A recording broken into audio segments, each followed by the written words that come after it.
Bonjour mesdames, messieurs et bienvenue, nous sommes ici dans la dernière édition de la semaine, on est le vendredi 16 septembre 2022 et voici les titres de votre édition. Aujourd'hui, on va voir un côté politique mis en cause dans l'affaire du chantage à la sextape. Le maire de Saint-Étienne, Gaël Pedriot, refuse de démissionner. On verra par rapport aux incendies en Gironde que l'alerte pollution a été enclenchée hier par la préfecture. On verra qu'en Drôme, un homme de 22 ans a tenté de s'évader du commissariat de Valence. En Martinique, l'auto du patrimoine jusqu'à 500 000 euros d'aide pour le cinéma Atlas aux Antilles d'Arlé. Les résultats de la Ligue Europa de la Ligue Europa Conférence de hier soir. Enfin, la météo et l'éphéméride en fin d'édition. C'est la fin des titres de votre édition. On est le vendredi 16 septembre 2022.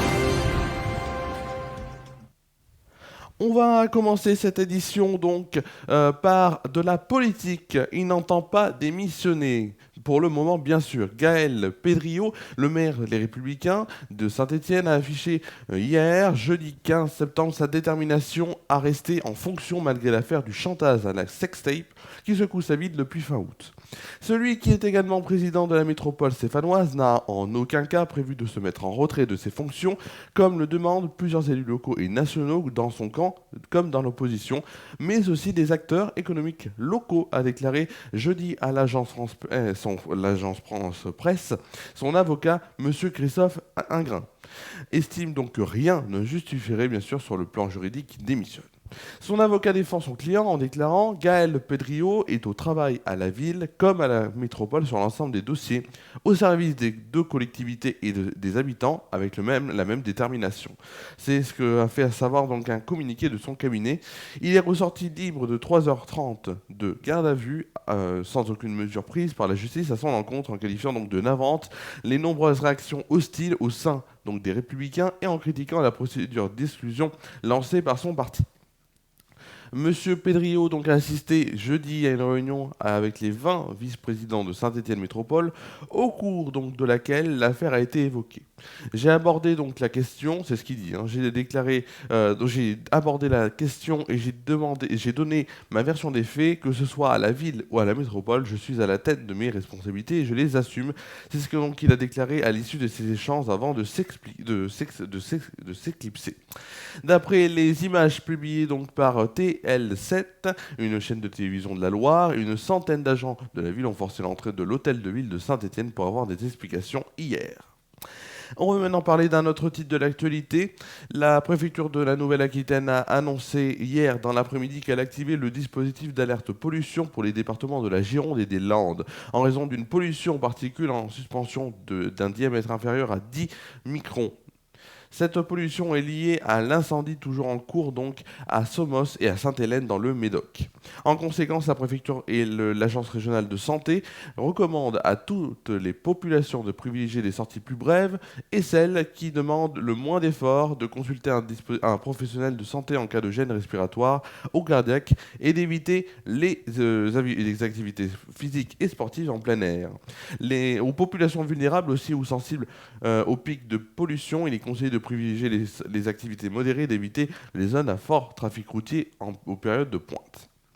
On va maintenant parler de local. En Drôme, mardi soir, un jeune homme de 22 ans habitant à Cré, dans la Drôme, donc, a tenté de s'évader du commissariat de Valence. L'homme avait été sorti donc, de sa cellule pour signer le prolongement de sa garde à vue. C'est à ce moment-là qu'il en a profité pour prendre la fuite en poussant donc 2 agents de police au sol. En octobre 2020, alors âgé de 20 ans, cet homme avait été interpellé dans le cadre d'une enquête pour une violente agression. Cette dernière avait été commise sur un sexagénaire par 2 hommes cagoulés à une station-service de Valence. La victime s'était alors fait voler sa voiture, donc voiture qui avait été retrouvée quelques jours plus tard. Heureusement pour l'enquête, une cagoule avait été retrouvée dans le véhicule volé. L'ADN de l'objet est identifié comme celui de ce jeune homme résident donc de Cré. Il a été entendu donc ce mardi dans le cadre de cette affaire. Placé en garde à vue, ce mardi donc après son interrogatoire, l'homme doit tout quitter sa cellule pour être notifié que sa détention doit être prolongée. Visiblement pas d'accord avec sa sentence, l'agresseur pousse violemment 2 policiers et tente de s'évader par une porte donc qui donne derrière le commissariat. Nez à nez avec le mur, il escalade mais pas assez rapidement, il est immédiatement rattrapé par les forces de l'ordre.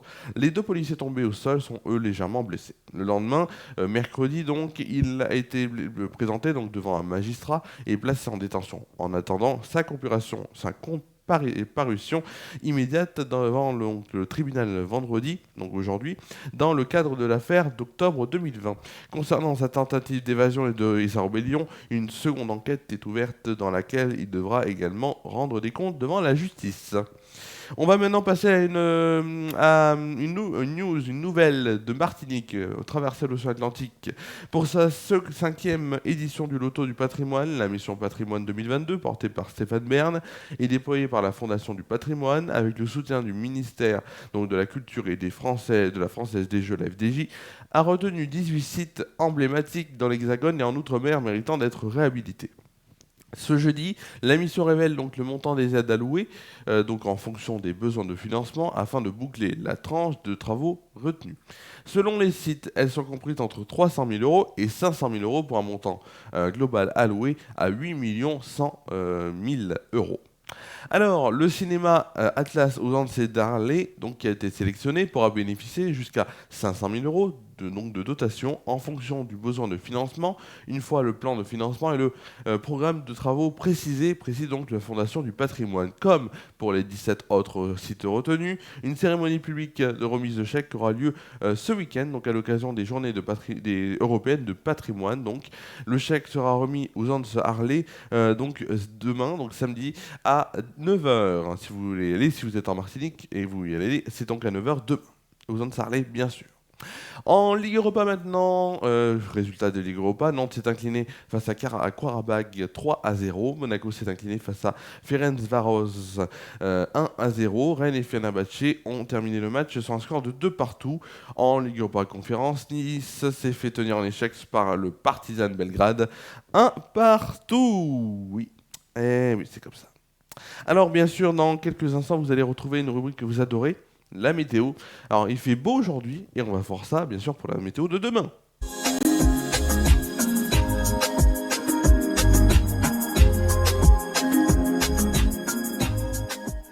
Tout d'abord, la météo de demain avec ce qu'il va faire comme temps à Tournon-sur-Rhône et vous allez voir que les températures sont bien en baisse.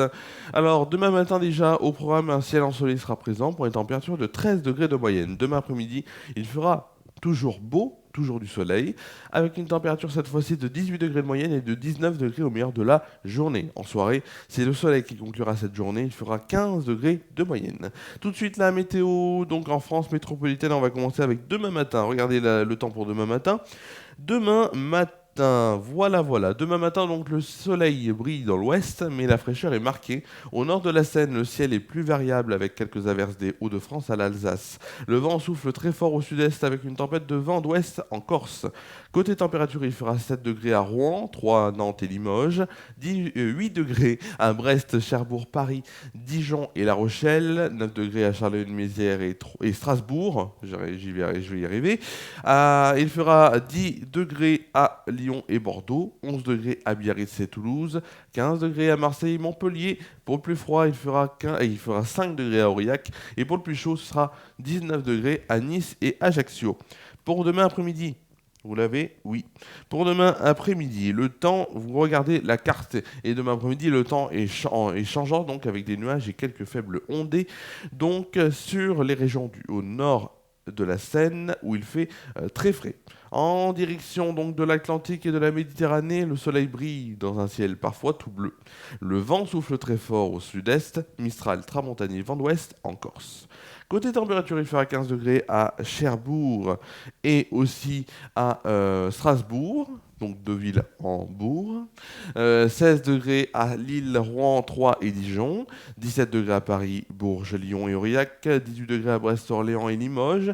19 degrés pour Rennes et Montélimar. 22 degrés à Bordeaux, Toulouse et Marseille. 23 degrés à Biarritz et Montpellier. Pour le plus froid, ce sera à Charleville-Mézières où il fera 13 degrés et à l'inverse où il fera le plus chaud. Ce sera à Nice et à Ajaccio encore une fois où il fera cette fois-ci 26 degrés. On fêtera les journées du patrimoine et la Saint-Renaud. Donc, le soleil se lèvera à 7h29 et se couchera à 19h59. On perdra ainsi 4 minutes de soleil. On les perd toujours ces 4 minutes, mais j'espère qu'un jour on les retrouvera, bien sûr. Comme diraient plusieurs chanteurs, on se retrouvera. Voilà. Qu'est-ce que j'allais dire? Oui, ouais, c'est ça. Donc, demain, c'est samedi détente à 19h en inédit.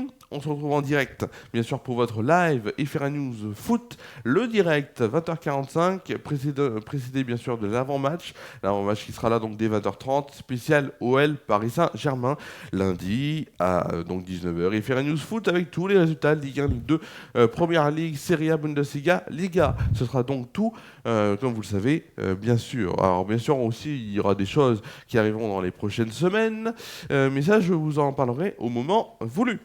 Merci à vous d'avoir suivi cette émission, cette édition du JT. C'était la dernière édition de la semaine. Je vous retrouve donc la semaine prochaine pour des nouvelles éditions. Merci à vous d'avoir suivi. Je vous souhaite de passer une très bonne soirée, une très bonne nuit. Prenez soin de vous et de vos proches et à demain sur FR News pour donc Samedi Détente sur FR News. À demain.